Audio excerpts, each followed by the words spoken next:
Bakta Pentecost, Gawa Kapitulo 2 Versikulo 38. Aral ng mga Apostol ni Kristo. Dito po tayo sa karunungan, kaalaman, katotohanan. Sa bato o sa buhanginan.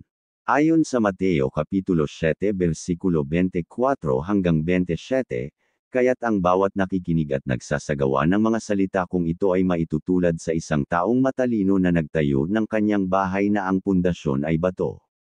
Umulan ng malakas, bamaha, at binayo ng malakas na hangin ang bahay na iyon, ngunit hindi nag-iba sapagkat nakatayo iyon sa bato. Ang bawat nakikinig ng aking salita ngunit hindi naman nagsasagawa ng mga ito ay maitutulad naman sa isang taong hanggal na nagtayo ng kanyang bahay sa buhanginan. Umulan ng malakas, bamaha at binayo ng malakas na hangin ang bahay. Ito ay bumagsak at lubusang nawasak.